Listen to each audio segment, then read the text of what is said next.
नमस्कार, मैं हूं सलामत अली और स्वागत है आप सभी का डीआरबी न्यूज़ में। 2022 में बीएमसी के चुनाव जो है वो होने वाले हैं, उसको लेकर अब उसकी सुगबुगाहट देखने को मिलने लगी है।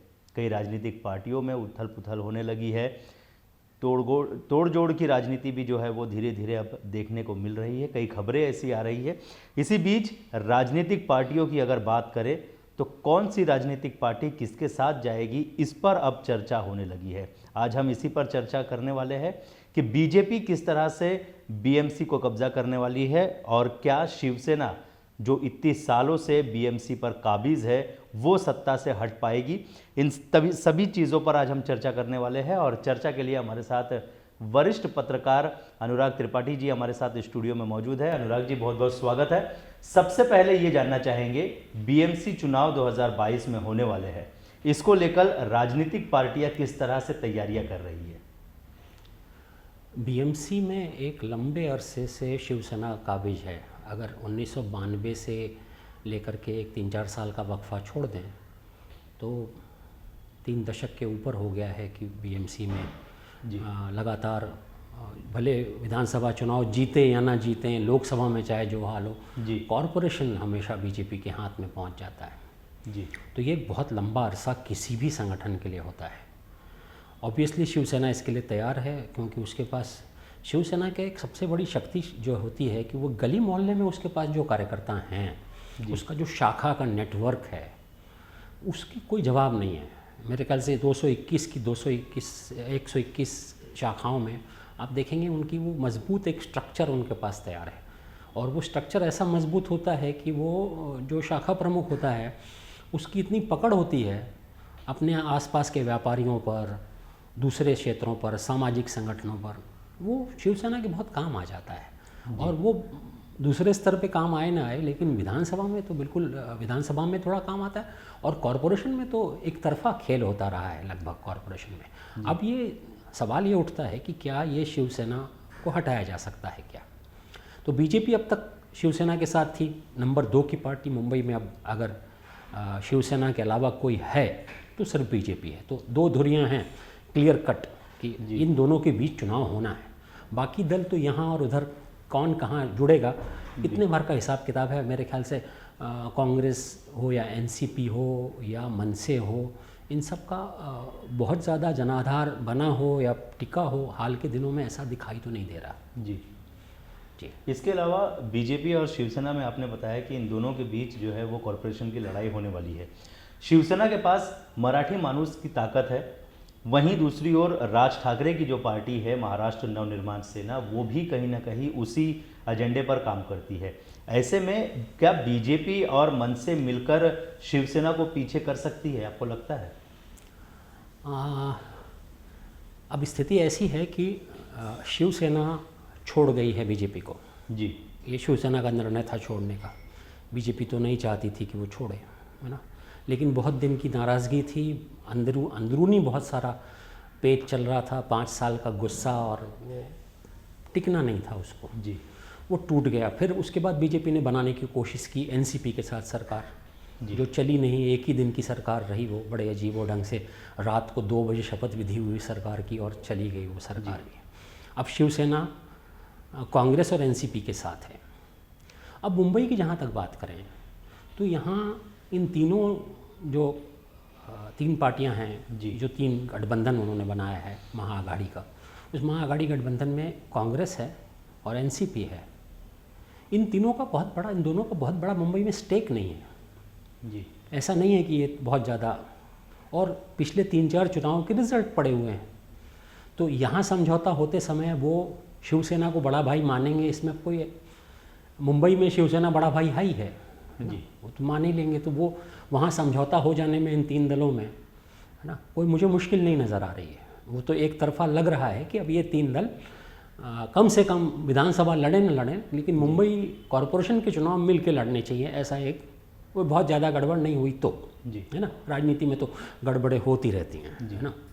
अब दूसरी धुरी पर बीजेपी अकेली पड़ गई है। वो पहली बार बिना शिवसेना के साथ के, ये बहुत बड़ा एक तरह का आप कहें तो एक बहुत बड़ा रथ, जगन्नाथ का रथ खींचने की कोशिश करेगी और उसके साथ जो दूसरे धुरी पर जो खींचने वाला है वो गायब है जी। तो क्या बीजेपी अकेले बूते पर शिवसेना से लड़ सकती थी? तो ये सवाल शायद उनके लिए भी कठिन है। अब उसके साथ थोड़ी कम ज़्यादा कांग्रेस और एनसीपी की ताकत भी जुड़ जाए तो क्या बीजेपी उससे लड़ पाएगी? तो ऑन पेपर गणित के हिसाब से ये ठीक नहीं है, ये ठीक बैठता नहीं है ना। लगता है कि एक तरफा चुनाव हो जाएंगे जी। लेकिन राजनीति में एक और एक हमेशा दो नहीं होते, कभी डेढ़ हो जाते हैं, कभी आधा भी रह जाता है।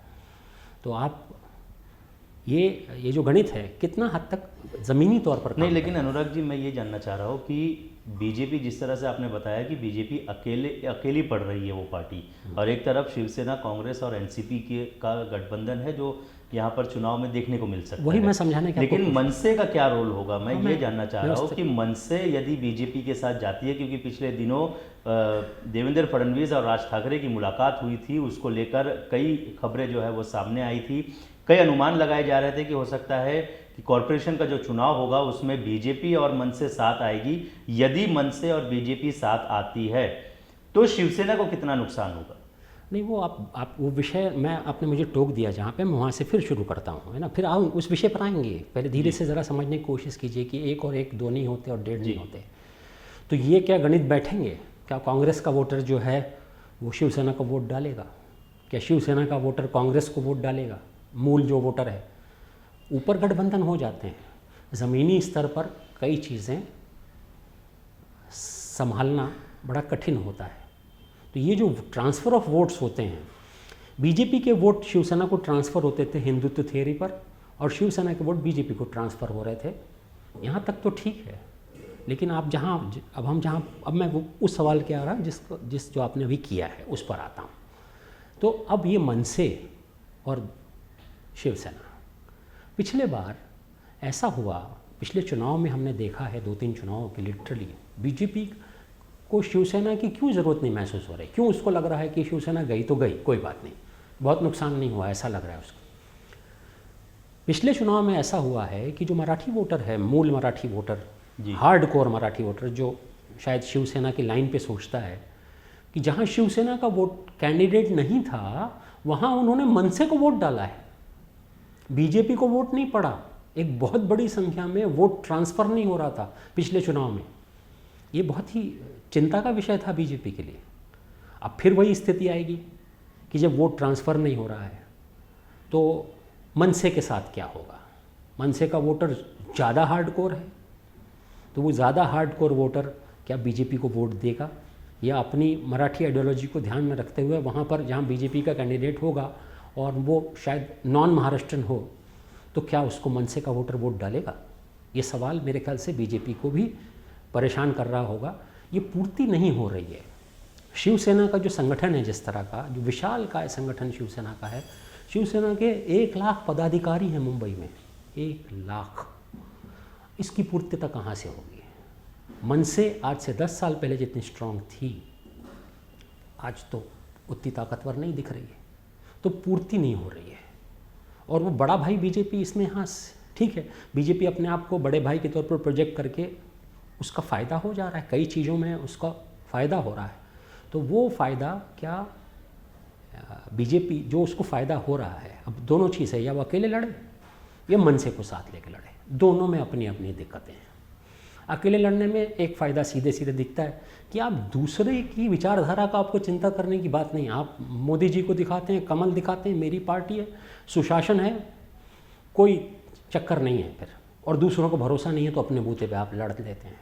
तो ये तो एक फ़ायदा है उसमें। पर बीजेपी के पास आज की डेट में मराठी वोट खींचने वाला कोई व्यक्तित्व दिखाई नहीं दे रहा।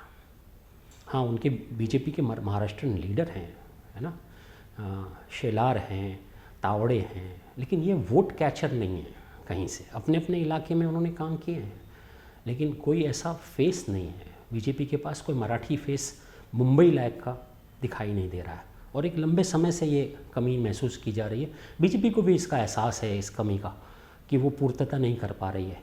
जैसे गुजराती वोट बैंक है बीजेपी का, एकदम सुरक्षित है। हाल के दिनों में देवेंद्र फडणवीस जी ने बहुत कोशिश करके उत्तर भारतीय एक वोट बैंक बनाया है, बहुत बड़ा वोट बैंक तैयार है।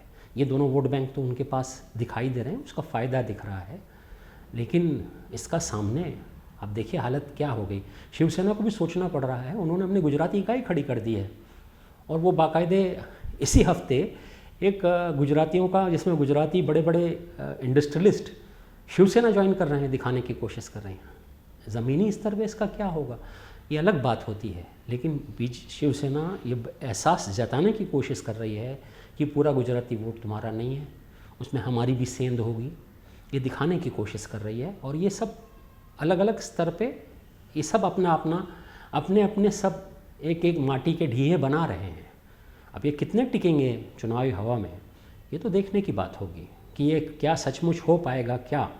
और मनसे का जो नेतृत्व है, पिछले बार आप देखें तो राज ठाकरे एक बहुत ही स्ट्रॉन्ग हेडेड लीडर हैं, मतलब वो जिस चीज़ को पकड़ लेते हैं फिर उसको जल्दी छोड़ते नहीं।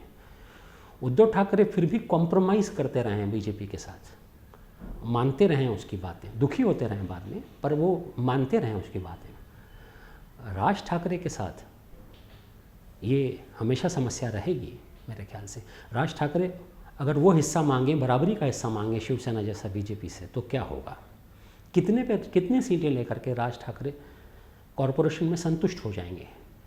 ये सवाल मेरे ख्याल से बीजेपी वालों को परेशान किए हुए हैं। और जहाँ तक मिलने मिलाने का बात है, तो मैं तो जब से राज ठाकरे गुजरात में मोदी जी का राज देख के आए थे, उसके बाद से मेरे ख्याल से बीजेपी और राज ठाकरे के मेरे 101 मुलाकातें हो चुकी हैं लीडर्स की, अलग अलग स्तर पे। कोई नेता बचा ही नहीं है जिसने राज ठाकरे से मुलाकात ना की हो महाराष्ट्र के अलग अलग स्तर पर, और उसको प्रचारित ना किया गया हो।